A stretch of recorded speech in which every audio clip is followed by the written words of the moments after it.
ദൈവവിശ്വാസമില്ലാത്ത ദേവസ്വം മന്ത്രി, പൂജാതി കാര്യങ്ങൾ അറിയാത്ത പൂജകന്മാർ, ഇവയൊക്കെയാണ് ഹിന്ദു സമൂഹം നേരിടുന്ന വെല്ലുവിളികൾ എന്ന് നമുക്കറിയാം.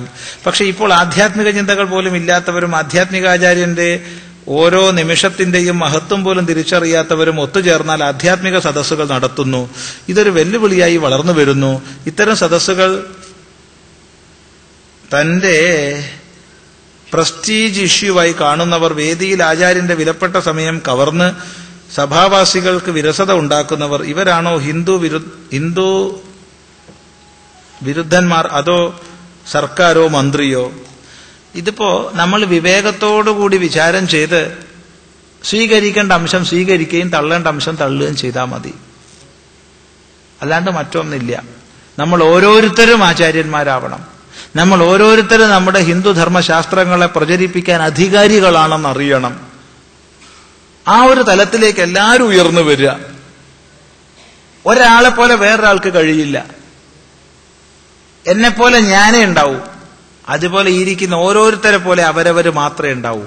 അവനവന്റെ വ്യക്തിത്വത്തിൽ ഇരുന്നു കൊണ്ട്, അവനവന്റെ വ്യക്തിത്വത്തിൽ ഉറച്ചുകൊണ്ട് നന്മയെ ചെയ്യാം. ആ നന്മ സമൂഹത്തിനും കൂടി ഗുണകരമാകും വിധം ഉപയോഗിക്കുക. ഇപ്പൊ ഒരു വ്യക്തിയുടെ ദൃഷ്ടിയിൽ ഗുണകരമല്ലാന്ന് തോന്നുന്നത് മറ്റൊരു വ്യക്തിയുടെ ദൃഷ്ടിയിൽ ഗുണകരമാവാം. ഇപ്പൊ ചെറിയ ഉദാഹരണത്തിന് ഇവിടെ തന്നെ ഈ സ്വാമി ഈ സംശയ നിവാരണത്തിന് ഇത്ര സമയം നീക്കി വെക്കുന്നത് തെറ്റാണെന്ന് വിശ്വസിക്കുന്ന കുറെ പേരുണ്ട്. അത്രയും സമയം കൂടി പ്രഭാഷണം ചെയ്തൂടെ എന്ന് ചോദിക്കണവര് ഉണ്ട്. നമ്മൾ നേരിട്ട് പറഞ്ഞിട്ടുണ്ട്, ഇത് വെറുതെ സമയം പോക്കുന്ന ഏർപ്പാടല്ലേ, നല്ല വിഷയങ്ങളെക്കുറിച്ചുള്ള പ്രഭാഷണമല്ലേ വേണ്ടത്. സന്തോഷം.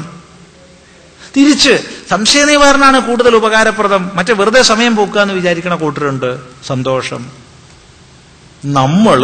നമുക്ക് വേണ്ടത് സ്വീകരിച്ചാൽ മതി. ചില ചോദ്യങ്ങൾക്ക് മറുപടി പറയുന്ന സമയത്ത് ചിലർക്കുള്ളിൽ ചില കുത്തലോ ചില അലോസരോ ഒക്കെ ഉണ്ടാവും. അതാരെയും നോവിക്കാൻ ഉദ്ദേശിച്ച് പറയുന്നതല്ല. നമ്മൾ മനസ്സിലാക്കുക, ഒരു സമാജത്തോട് സംവദിക്കുമ്പോൾ പല തലങ്ങളിൽ സംസാരിക്കും.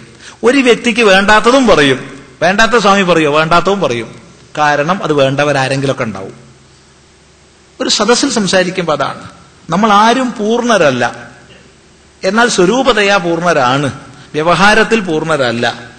അതുകൊണ്ട് നമ്മുടെയൊക്കെ ഭാഗത്ത് പല വീഴ്ചകളും പോരായ്മകളും വരും.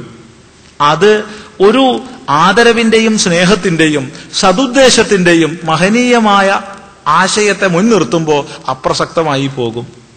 അതാണ് വേണ്ടത്.